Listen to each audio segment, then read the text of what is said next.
think of brand, there's a lot of things to think about, and usually if a brand is doing its job, you will think of either a word or a phrase that means that brand to you, like have a Coke and a smile. So every time, if a brand, as I said, is doing its job, you will say, you know, when I say Jim Kennedy leasing to somebody, what are they going to say to me? What are they going to think of? When I say Beaman to somebody, what are they going to think of? When I say Dell, what are they going to think of?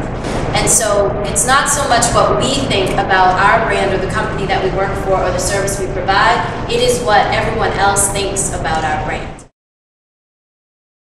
You can have all the marketing saying, we are this, but when the customer shows up, they get a different experience. That's going to set the brand in their mind more than your advertising. You've got to live up to that brand.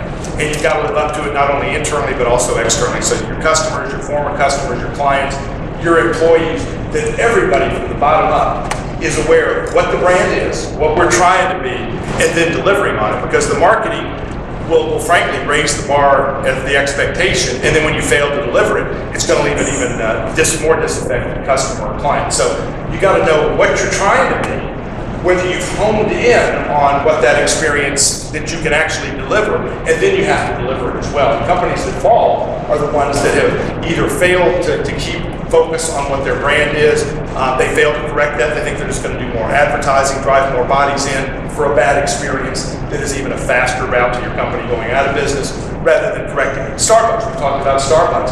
They shut down all their restaurants about a year or so ago, did training all at the same time. We are going to refocus what we are and get back to it. Now, I think they've also done some things like instant coffee that get them away, but they did come back to, we want to create the experience, we want to get everybody back on the same team.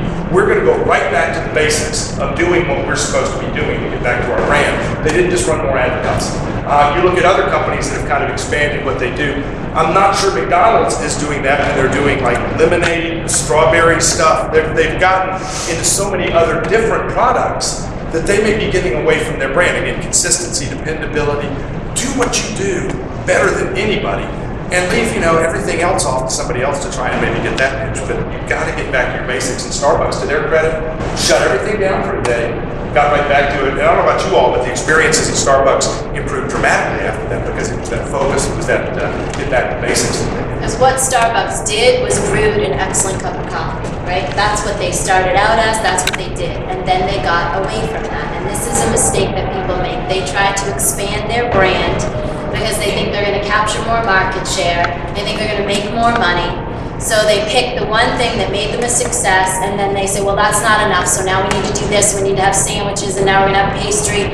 And what Starbucks' mistake that they made is they expanded. They started making so many stores, and their business got out from under them, and they got away from making a perfect cup of coffee.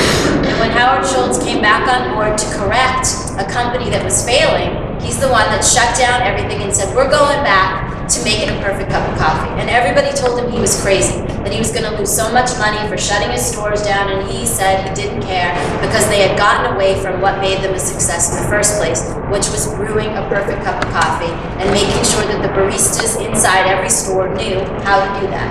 So he went back to the basics, as Steve said, and he was able to save the company and restore its profitability. Say you're an author or a smaller company or something, and you don't know what your brand is. You don't know what you stand for. The first place you need to start is the people that work with you. You need to all collectively gather together. You know, what is it that we do? What is it that we do in our school or with our book? What is it that we do better than anybody else? And you need to narrow that down to either a word or a phrase. And then you start from there. Then, once you know who you are and what you stand for, then you look out to see the practices in your business. Do they stand for that? Do they come back to that sentence or that word? Or do they fail miserably? And if they fail miserably, then you know that everything's upside down and you've got a lot of work to do. Even if you're an author, what do they expect when they pick up your book and read it? What are they going to expect when they get your column and they read what you're writing? If I pick up a Vince Flynn book, if I pick up a Brad Thor book, man, I know what I'm going to get because of what they've done in the past. If they head off in an entirely different direction, it's kind of like an actor that suddenly does comedy and you're going, that's not who you are. Jack Bauer in a comedy routine wouldn't work. It's not what you expect. It's not what would fit. So you see actors do it sometimes. You see authors. You see people try to expand. And it doesn't work because people know what they're expecting. That's the experience that they're wanting to get. We were talking at our table about one of the clients that we've got that is invisible fence. They sell those things you put around your dog's neck, but you don't have to have, or a cat. You don't have to have a fence. It keeps them within the mountains. Yes.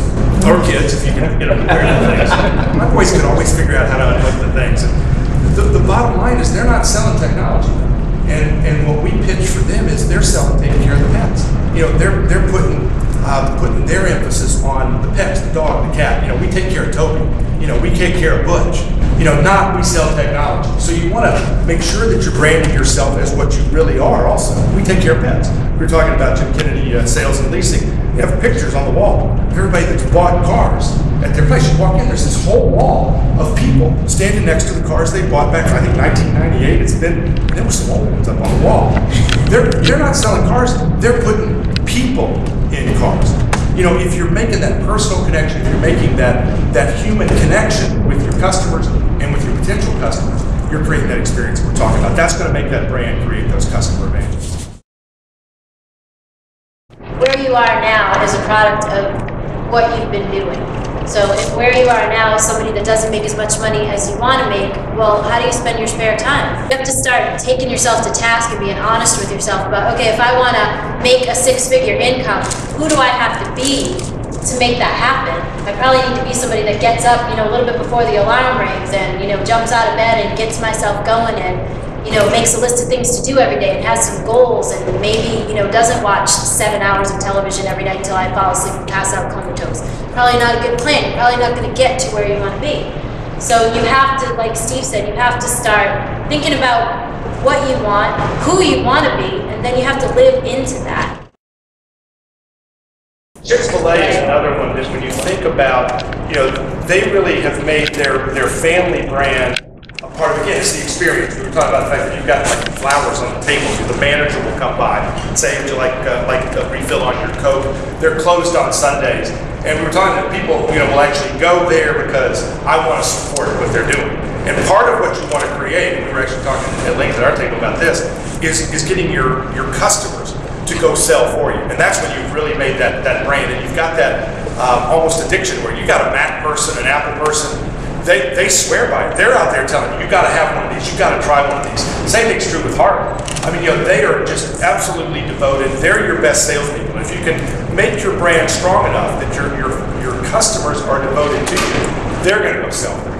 You know, if I'm a paid advertiser for somebody and I'm saying, yes, go buy this product, and you know, you got a lot of TV commercials that will say, this is a paid commercial spokesman, you know, when they're saying, you know, buy the reverse mortgage or buy the, you know, death insurance, this is a paid commercial spokesman, you know, or this is not a real doctor saying, hey, you know, use this stuff, I'm dressed in a doctor outfit, but I'm a paid actor, not a doctor. It kind of does take away from the endorsement, doesn't it? He's not a real doctor, he's just pretending to be one, but believe what he says about our product. It just is kind of inconsistent when you think about it. But if you're paying somebody, you feel like you're being sold. If it's another customer, if it's somebody that spent their money and they're out there selling on your behalf, you're going to believe a lot more about that. It's going to have a lot more impact, and it's going to make your brand expand. So keeping customers happy, fulfilling their desires, fulfilling their needs, fulfilling their expectations is critical, not just for making that sale, but all the other sales that they make on your behalf. I talk about this every time we do a seminar. There's a lady named Jackie Guba, H-U-B-A, who's written a book called Creating Customer Evangelists. And what you really want to do is create this sense, kind of like you do at the Cornerstone Church or the Baptist Church, where people leave Sunday afternoon and they got the feeling of God in them and they can't wait to go spread it. That's what you want when they leave your car dealership or your computer store or any other business. You want them leaving there just fulfilled with the spirit of your business, where they can't wait to go out and tell all their friends and neighbors, you need to get this same experience. You need to buy this same product. You need to buy this same car. You need to wear these same jeans.